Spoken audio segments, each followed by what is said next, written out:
Terima kasih kepada tim oposisi dan rekan-rekan sekalian. Selamat siang, kami dari tim pemerintah pembuka dengan tegas mendukung persoalan pada debat kali ini dengan mosi.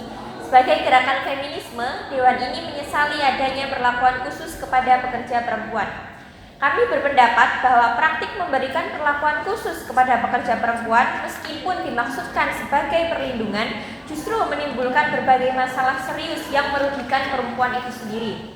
Kami mendefinisikan perlakuan khusus sebagai segala bentuk perlakuan diskriminasi yang diberikan kepada pekerja perempuan dibandingkan dengan laki-laki, terkait kebijakan ketenagakerjaan, jam kerja, jenis pekerjaan, hingga hak dan kewajiban di tempat kerja. Secara historis, perlakuan khusus memang dikembangkan sebagai respon dan diskriminasi. Namun, dalam kenyataannya, perlakuan ini telah memunculkan ketidakadilan baru dalam bentuk diskriminasi struktural yang sistematik, membatasi kesempatan perempuan, dan memperkuat stereotip gender yang merugikan perempuan. Kami menegaskan bahwa sebagai gerakan feminis, kami menyesali adanya perlakuan khusus. Mengapa? Karena perlakuan tersebut tidak memperkuat posisi perempuan, melainkan justru memperkuat ketergantungan, stereotip, dan ketidaksetaraan gender di dunia kerja.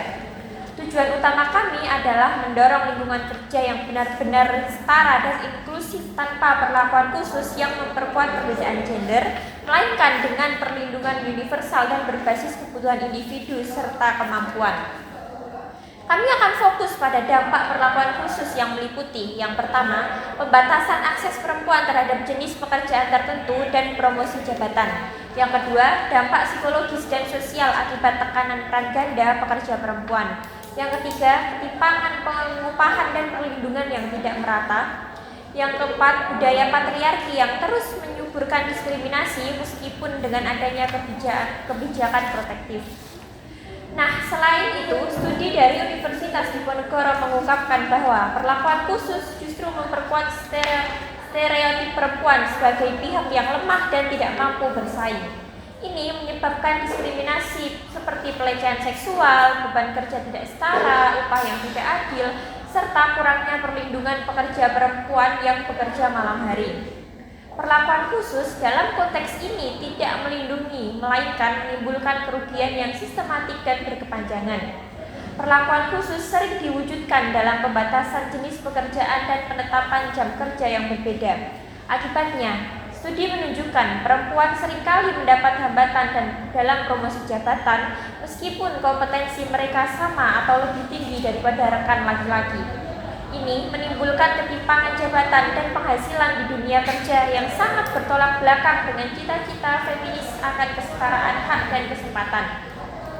Perlakuan khusus juga berkontribusi pada beban psikologi yang berat bagi perempuan. Mereka menghadapi konflik peran antara pekerjaan formal dan tanggung jawab domestik yang diperparah oleh tekanan sosial dan stigma.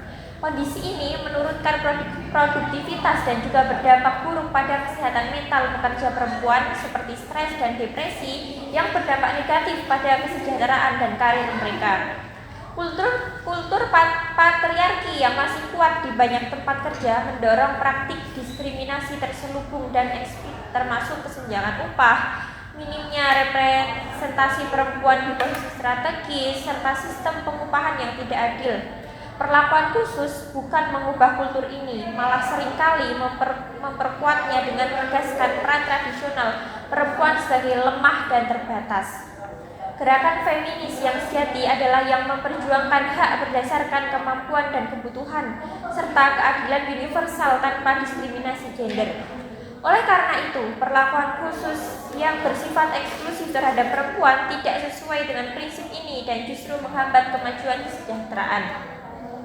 Keputusan Menteri Tenagakerja Nomor 224 Tahun 2003 berisi kewajiban pengusaha mengenai perlindungan perempuan pekerja yang harus mengutamakan perlindungan tanpa mengurangi kesetaraan. Indonesia juga telah meratifikasi Konvensi ILO Nomor 111 yang mengatur anti diskriminasi dalam jabatan dan pekerjaan.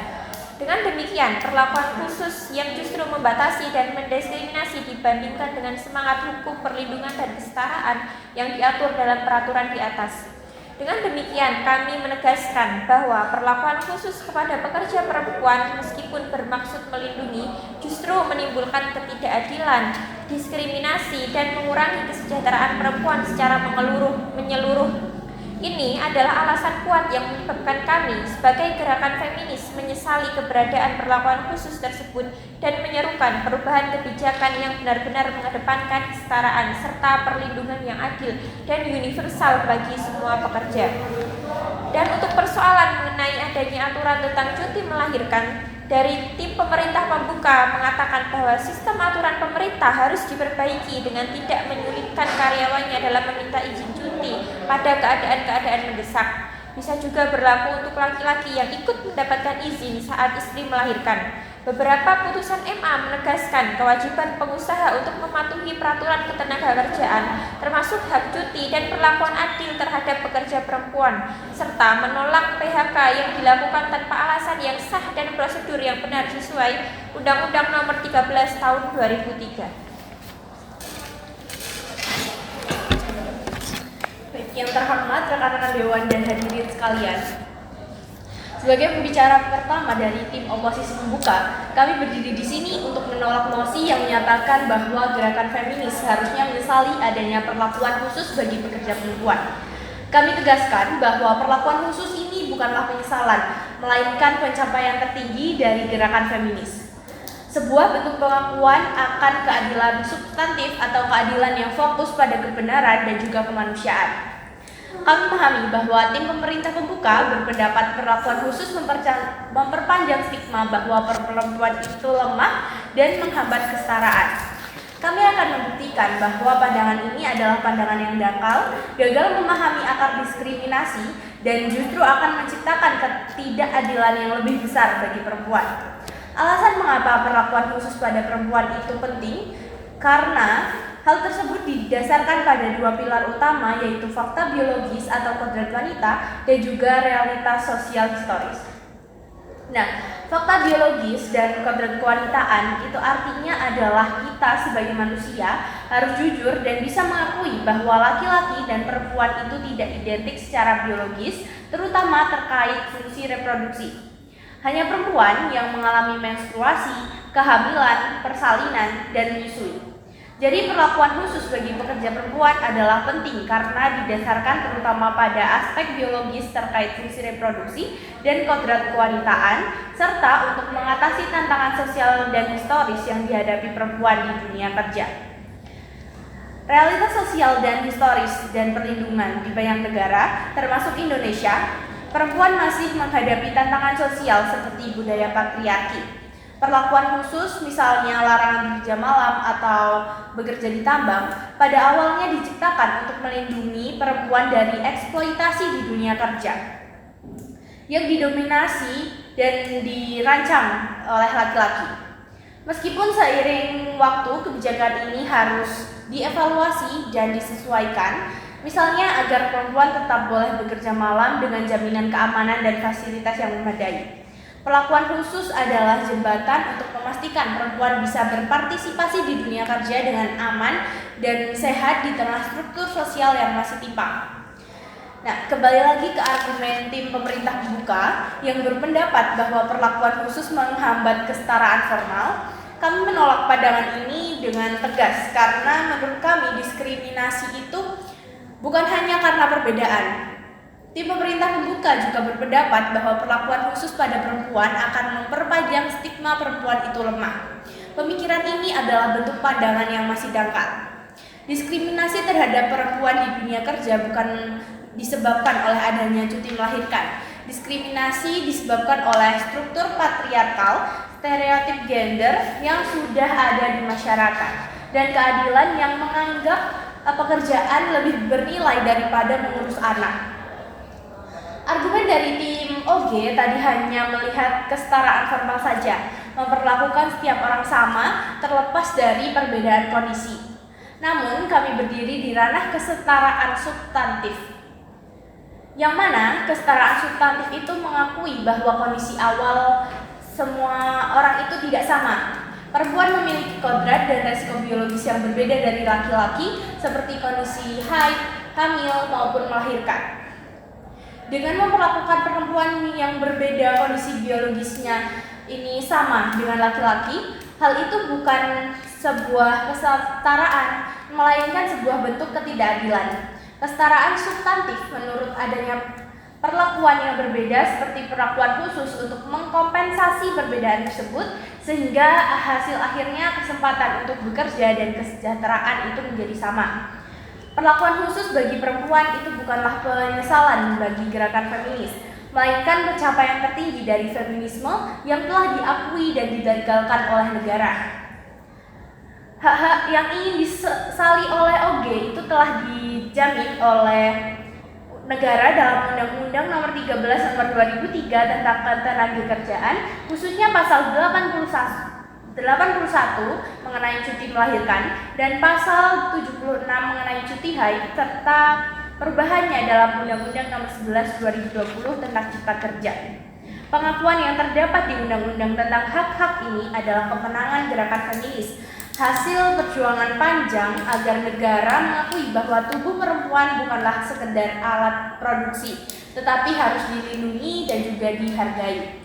Jika Dewan Feminis ini benar-benar ingin mencapai kesetaraan, langkahnya bukan menghapus perlakuan khusus kepada perempuan, tetapi memperluas kesempatan pada laki-laki juga. Contohnya, alih-alih menghapus cuti melahirkan bagi ibu sebagai bentuk perlakuan khusus, gerakan feminis harus memperjuangkan juga cuti ayah. Mengapa? Karena ini akan membantu pengasuhan anak secara adil, mengurangi anggapan bahwa pengasuhan adalah beban tunggal perempuan, dan sekaligus mengurangi perusahaan dalam mendiskriminasi perempuan karena biaya cuti yang tinggi. Cuti ayah adalah contoh bagaimana kita bisa mempertahankan perlindungan biologis perempuan sambil secara stimulan untuk menghancurkan stereotip gender tentang peran di rumah. Nah, kita kembali ke masalah inti yang ada di mosi debat tentang perlakuan khusus perempuan. Hak-hak yang ada di dalam undang-undang ini melindungi perempuan dari pilihan yang terkesan memaksa. Dapat disimpulkan juga bahwa cuti melahirkan pada dasarnya adalah asuransi risiko biologis bagi perempuan. Tanpa perlakuan khusus ini, perempuan akan dihadapkan pada pilihan yang memaksa seperti bagaimana ia dapat mempertahankan pekerjaan dengan mengorbankan kesehatan atau memaksakan diri bekerja saat sakit atau segera setelah melahirkan, atau juga memenuhi kebutuhan biologis dengan risiko kehilangan pekerjaan, diskriminasi, atau mungkin kemiskinan. Ambil contoh di Amerika Serikat, negara yang tidak menjamin cuti melahirkan berbayar secara federal. Perempuan di sana seringkali dipaksa kembali bekerja hanya beberapa minggu setelah melahirkan, yang berdampak buruk pada kesehatan fisik dan juga mental ibu, serta juga perkembangan bayi. Ketiadaan perlakuan khusus yang memadai telah mempertahankan diskriminasi dan mengurangi hak-hak perempuan karena mereka harus memilih antara karir dan keluarga di bawah tekanan finansial yang luar biasa. Kami dari tim oposisi menolak keras penghapusan perlakuan khusus. Perlakuan khusus adalah benteng terakhir untuk memastikan perempuan dapat berpartisipasi secara setara di dunia kerja sambil tetap diakui dan dari kondisi dan juga martabat biologisnya. Oleh karena itu, kami menyimpulkan bahwa Dewan Feminis ini tidak boleh menyesali adanya perlakuan khusus. Justru gerakan ini harus merayakan dan memperluasnya. Perlakuan khusus bukan diskriminasi, melainkan fondasi keadilan substantif.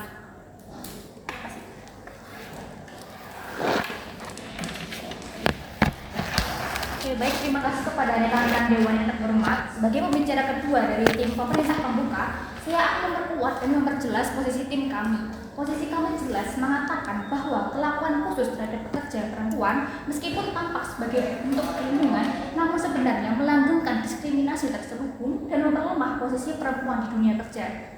Tim kami mendefinisikan kembali perlakuan khusus sebagai kebijakan, regulasi, atau praktik ketenagakerjaan yang memberikan pengecualian atau perlakuan berbeda terhadap pekerja perempuan dibandingkan laki-laki semata karena faktor gender. Contohnya, termasuk pembatasan kerja malam, kuota pekerjaan berbasis gender, serta cuti dan jam kerja yang diatur berbeda tanpa dasar kebutuhan objektif. Kami berdiri di bawah prinsip feminisme kesetaraan atau egalitarian feminisme. Perjuangan perempuan seharusnya tidak didasarkan pada pelindungan paternalistik, tetapi pada kesempatan dan hak yang setara antara semua pekerja apapun gendernya. Untuk perlakuan khusus yang dianggap melindungi perempuan seperti larangan kerja malam atau pekerjaan berat pada kenyataannya menjadi alasan bagi perusahaan untuk membatasi akses perempuan ke posisi strategis. Hal ini memperkuat ketimpangan karir dan penghasilan. Studi International Labour Organization atau ILO menunjukkan bahwa kebijakan berbasis perlindungan gender sering kali menimbulkan efek eksklusi, bukan inklusi. Perempuan akhirnya dianggap tidak cocok untuk posisi kepemimpinan, yang memperkuat stereotip lama bahwa perempuan tidak kompeten tanpa bantuan. Kebijakan protektif menegaskan peran tradisional bahwa perempuan adalah pihak yang lebih lemah dan perlu perlindungan. Akibatnya, muncul tekanan sosial yang memperberat beban psikologis perempuan, seperti mereka harus menyeimbangkan peran domestik dan profesional di bawah ekspektasi yang tidak realistis. Ini terbukti menurunkan kesejahteraan mental dan menghambat partisipasi perempuan. Perlakuan khusus bukan solusi, ia justru mempertebal tembok patriarki yang selama ini berusaha diruntuhkan oleh gerakan feminis. Jika niat awalnya adalah perlindungan, maka solusi yang tepat adalah reformasi sistem ketenagakerjaan, bukan pemberian keistimewaan berbasis gender. Aplikasi seperti parental leave atau cuti bagi kedua orang tua, jam kerja fleksibel bagi semua pekerja, serta standar keamanan universal yang jauh lebih adil dan efisien. Ini sejalan dengan konvensi ILO nomor 111. Dengan begitu, kita tidak hanya melindungi perempuan, tapi membangun sistem kerja yang setara dan manusiawi bagi semua. Kami perlu menegaskan sanggahan terhadap potensi argumen oposisi, misalnya terkait hak cuti atau melahirkan. Yang pertama adalah tentang sistem, bukan hak cuti itu sendiri. Ketika izin cuti dianggap beban oleh perusahaan, itu berarti sistem peraturannya yang salah, bukan hak perempuan yang harus disalahkan. Solusinya adalah memperbaiki regulasi agar setiap pekerja bisa menggunakan hak cuti tanpa diskriminasi atau stigma. Yang kedua, perlakuan khusus tidak menjamin keadilan. Faktanya, banyak perusahaan justru menghindari merekrut perempuan karena khawatir dengan biaya tambahan dari kebijakan semacam itu. Niat baik perlakuan khusus malah menghasilkan dampak diskriminatif di lapangan. Dan dari seluruh analisis dan bukti yang kami paparkan, jelas bahwa perlakuan khusus terhadap pekerja perempuan bukanlah jalan menuju kesejahteraan, melainkan bentuk diskriminasi baru yang dibungkus dengan narasi pelindungan. Perlakuan tersebut memperkuat stereotip kelemahan perempuan, menimbulkan ketimpangan karir dan penghasilan, serta melemah esensi perjuangan feminis. Kami menyuruhkan perubahan menuju sistem ketenagakerjaan yang berbasis kesetaraan, kemampuan, dan perlindungan universal bagi semua pekerja. Kesetaraan sejati bukan tentang memberi keistimewaan pada satu gender, tetapi memastikan bahwa tidak ada satupun gender yang dirugikan oleh sistem. Terima kasih. Terima kasih kepada rekan-rekan Dewan sekalian. Kami dari tim oposisi dengan tegas menolak mosi ini dan menyesali pandangan dangkal dari tim pemerintah pembuka. Pembicara kedua dari pemerintah pembuka lebih berfokus pada egalitarian feminis, yang mana aliran ini percaya bahwa sistem patriarki telah menciptakan ketidakadilan historis dan berusaha memperbaiki kesetaraan gender melalui reformasi sosial, ekonomi, dan juga politik. Namun, kami tetap ada pada paham keadilan substansi, di mana konsep penegakan hukum yang menekankan pada isi atau substansi hukum untuk mencapai keadilan laki-laki, bukan sekedar mengikuti prosedur formal seperti patriarki tersebut. Sebagai pembicara kedua, saya juga akan membuktikan bagaimana perlakuan khusus adalah perlindungan struktural dan menyajikan solusi yang progresif. Tim pemerintah pembuka berulang kali mengklaim bahwa perlakuan khusus seperti larangan kerja malam justru menimbulkan eksklusi, bukan inklusi, dan membuat perusahaan menghindari rekrutmen perempuan karena biaya tambahan. Kami menyanggah hal ini dengan tegas karena yang pertama adalah jika perusahaan menggunakan kebijakan perlindungan seperti cuti melahirkan sebagai alasan untuk membatasi karir perempuan atau tidak merekrut mereka, maka yang harus disalahkan adalah mentalitas diskriminatif perusahaan itu sendiri, bukan hak perlindungan yang sah. Peran kita sebagai dewan yang mengusung feminisme bukan melucuti hak dasar perempuan yang dijamin undang-undang hanya karena beberapa perusahaan tidak mau patuh atau menjadikannya alasan diskriminasi. Yang kedua, tentang pembatasan kerja. Bukan soal kompetensi atau stereotip yang lemah, melainkan soal resiko keamanan dan keselamatan ini spesifik gender di ruang publik yang masih didominasi kultur patriarki. Menghapus larangan tanpa menjamin keamanan universal yang absolut hanya akan menempatkan perempuan pada resiko pelecehan dan kekerasan yang lebih besar, dan hal itu adalah anti klimaks dari perjuangan feminisme. Dan yang terakhir, tentang argumen mengenai perlakuan khusus memberikan perusahaan perempuan posisi yang tawar lebih kuat di mata hukum. Jika perlakuan ini dihapus, perusahaan akan lebih memiliki legitimasi untuk memaksa pekerja perempuan mengabaikan kebutuhan biologis mereka, misalnya cuti melahirkan demi kesetaraan, yang justru akan menempatkan perempuan pada posisi yang lebih rentan dan tereksploitasi.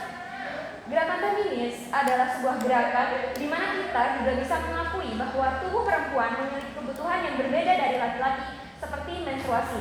Menganggap cuti haid sebagai keistimewaan yang dapat dihilangkan demi kesetaraan adalah menaifkan realitas kesulitan fisik yang dialami sebagian besar perempuan, dan justru menjadikan perjuangan feminis menjadi tidak manusiawi.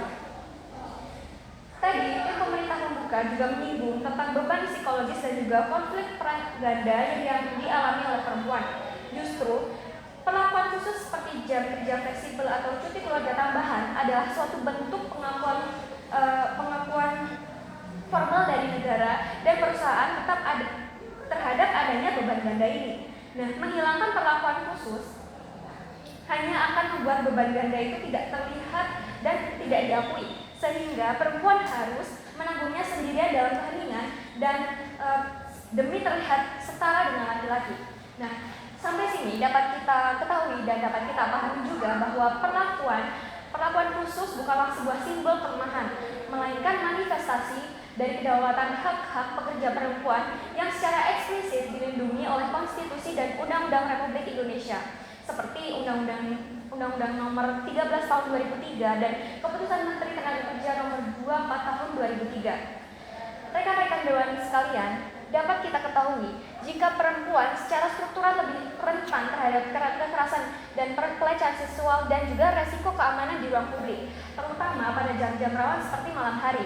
Oleh karena itu, larangan atau pembatasan kerja di malam hari bukan sekadar pembatasan karir, melainkan perlindungan vital terhadap resiko kekerasan struktural yang secara unik dihadapi perempuan di dunia kerja.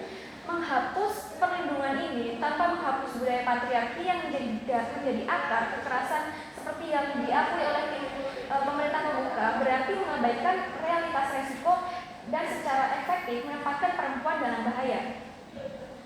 Kami dari tim oposisi memberikan solusi yang menurut kami lebih maju, yakni adalah memperluas perlindungan yang selama ini spesifik gender menjadi universal sepanjang relevan, seperti parental leave bagi kedua orang tua atau jam kerja yang fleksibel bagi semua pekerja.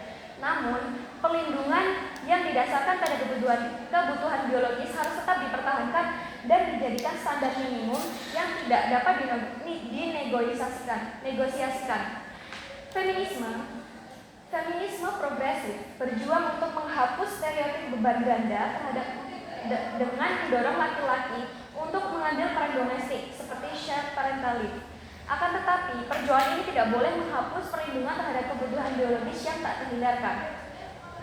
Kami dari tim oposisi menyimpulkan bahwa tim pemerintah pembuka telah keliru memahami inti dari feminisme. Feminisme tidak buta terhadap perbedaan. Ia mengakui perbedaan dan kemudian menciptakan mekanisme, yaitu menciptakan perlakuan khusus untuk memastikan bahwa perbedaan itu tidak menjadi alasan bagi diskriminatif atau eksploitasi. Tim pemerintah pembuka menuntut kesetaraan formal seperti memperlakukan hal yang sama tanpa mempertimbangkan kondisi biologis dan juga resiko sosial yang tidak sama antara pekerja laki-laki dengan pekerja perempuan. Nah, hal ini justru menciptakan ketidakadilan substansi. Peraturan kerja di malam hari dan fasilitas aman adalah perlindungan vital terhadap resiko kekerasan struktural yang secara unik dihadapi perempuan di dunia kerja. Oleh karena itu, menyesali perlakuan khusus adalah tindakan kontra feminisme karena melucuti alat pelindungan vital bagi pekerja perempuan. Terima kasih.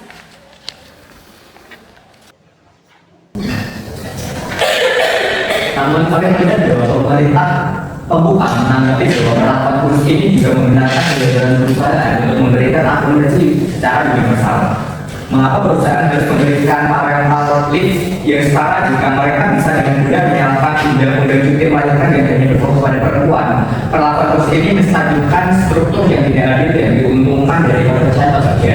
Perlakuan khusus seperti melahirkan dibayar meskipun tak protektif secara inherent menciptakan gesekan dengan tidak adil di antara pekerja dengan status sosial ekonomi yang sama. Ketika dengan kelompok perempuan yang menerima gaji tambahan, pekerja laki-laki yang juga memiliki penyakit kronis atau beban penghasilan yang sama merasa dikurangi haknya. Hal ini menimbulkan rasa iri dan dendam, alih-alih empati. Ini merusak upaya serikat pekerja dan perjuangan kolektif untuk akomodasi kerja yang lebih baik bagi semua pekerja. Feminisme seharusnya berjuang untuk perlakuan yang adil, universal, dan netral gender. Misalnya seperti cuti sakit yang sangat fleksibel untuk semua pekerja dengan kondisi medis, bukan hanya cuti khusus. Perlakuan khusus memungkinkan perusahaan dan pembuat kebijakan untuk memecah belah pekerja berdasarkan gender dan menghindari penanggulangan akar masalah seperti lingkungan kerja yang tidak manusiawi dan eksploitatif bagi semua. Perlakuan khusus tidak hanya merugikan perempuan secara individual, tetapi juga melemahkan kekuatan gerakan pekerja yang terpadu yang merupakan alat paling efektif untuk mencapai keadilan ekonomi yang menjadi inti feminisme materialis. Kami adalah tim yang membawa kasus feminis tertingkat analisis kelas dan struktural.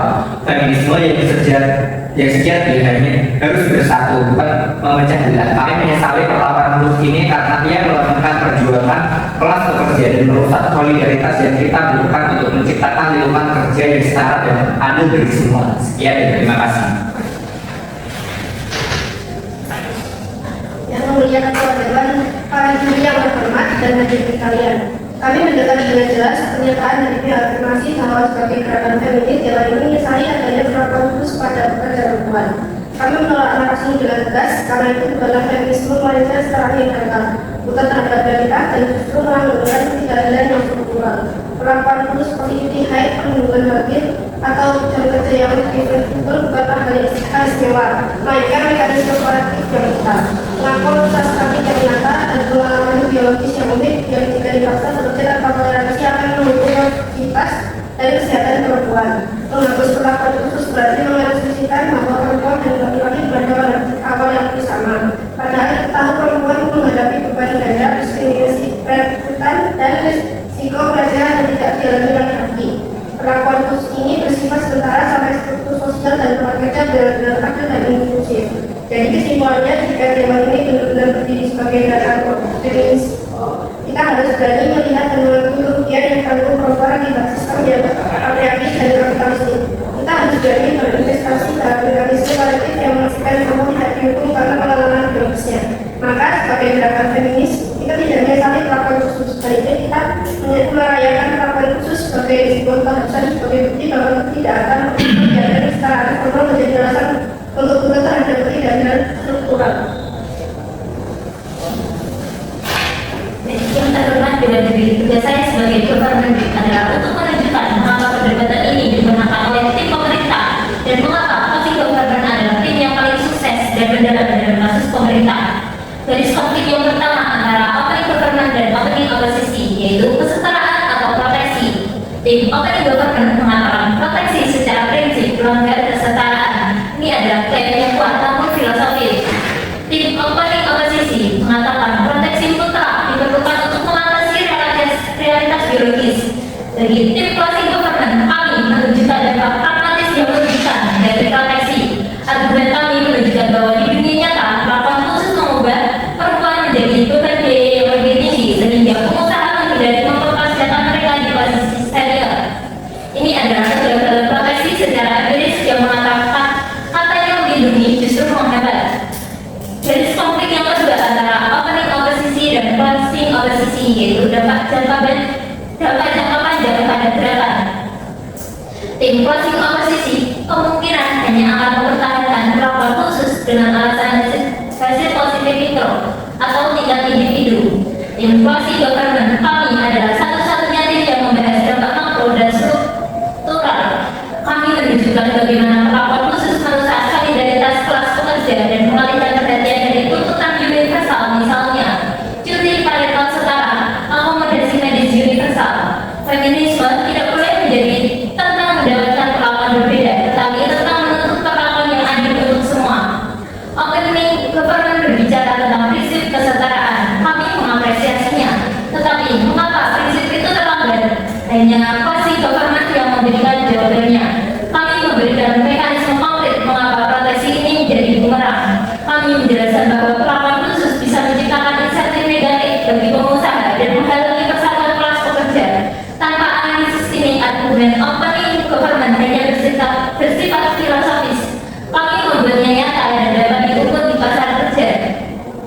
Jadi kesimpulannya, gerakan feminis adalah gerakan yang menuntut emansipasi, bukan proteksi yang membatasi. Kami percaya pada penghasil perempuan yang kompeten dan berharga di pasar. Kami menolak sistem yang mengeksploitasi dengan memecah belah mereka melalui label khusus. Kami menyesali label khusus karena itu adalah kompromi buruk yang mengkhianati cita-cita kesetaraan dan persatuan kelas pekerja. Untuk alasan-alasan ini, karena kami paling baik mengidentifikasi kegagalan struktural, kami bangga untuk menutup perdebatan ini sebagai tim pemerintah pembuka yang menang. Sekian, terima kasih. Tim terhormat, perwakilan rekan-rekan dan hadirin sekalian, sebagai komisi politik, kami berdiri teguh untuk menolak mosi bahwa gerakan feminis harus menyesali adanya perlakuan khusus pada pekerja perempuan. Kami tidak melihat kebijakan seperti cuti lahiran dan kebijakan terbatas dan fasilitas keamanan sebagai bentuk diskriminatif terhadap perempuan, melainkan sebagai hasil nyata perjuangan feminisme yang berasal dari desa dunia kerja menjadi lebih manusiawi dan adil. Rekan pemerintah mungkin akan membawa dua poin utama, yakni yang pertama bahwa perlakuan khusus memperkuat stereotip bahwa perempuan lemah dan tidak kompeten. Yang kedua, bahwa feminisme modern seharusnya berjuang untuk kesetaraan tanpa pengecualian. Kami menolak keduanya karena terdapat beberapa alasan. Di antaranya adalah yang pertama, perlakuan khusus tidak memperlemah perempuan, melainkan memperkuat posisi mereka di struktur yang masih disiplin. Stereotip tidak lagi dari kata perlindungan, tetapi dari budaya patriarki yang belum berubah. Dan yang kedua, kesetaraan bukan berarti kesamaan mutlak, melainkan perempuan terhadap perbedaan realitas biologis dan sosial. Menyangkut kondisi yang berbeda justru menghasilkan ketidakadilan yang nyata. Gerakan feminis adalah untuk menyerahkan peranan pria, melainkan untuk tadi kaum wanita dapat berkarya tanpa kehilangan kodrat dan hak reproduksinya. Maka dari itu, ketika negara memberikan cuti melahirkan atau larangan kerja tanpa keamanan bukan keistimewaan, tetapi bentuk repetisi sebuah atau pengakuan terhadap baik biologis dan risiko sosial yang menjadi dalam perempuan. Perlakuan khusus di sini adalah tentang bagaimana alat koreksi terhadap biasiswa dunia kerja dibangun dari standar laki-laki yang berjabat dalam berbagai tinggi dan segi keuangan maupun perlakuan khusus hadir dengan mekanisme korektif agar sistem yang tidak selalu adil. Dan tanpa perlakuan khusus para pekerja perempuan maka perempuan akan dipaksa menyesuaikan diri dengan standar yang tidak dirancang untuk mereka. Dan para dari dunia kerja tidak ada ruang bagi pekerjaan profesi. Jadi menghapus perlakuan khusus bukan langkah kesetaraan, tetapi langkah yang menormalisasikan bias sosialis bagi standar universal. Feminisme sultan memperjuangkan keadilan berbasis keseluruhan, bukan kesetaraan. Feminisme yang mengatakan bukan feminisme yang ingin semua orang diperlakukan sama, tapi feminisme yang berada di bawah agar semua orang diperlakukan adil sesuai waktunya. Perlakuan khusus tidak bertentangan dengan prinsip kesetaraan, justru menjadi manifestasi feminisme interseksional yang memiliki pengalaman perempuan tidak dibalas sebagai seorang ibu, sebagai pekerja melatih di restoran dan buruh migran perempuan. Semuanya menjadi resiko yang berbeda.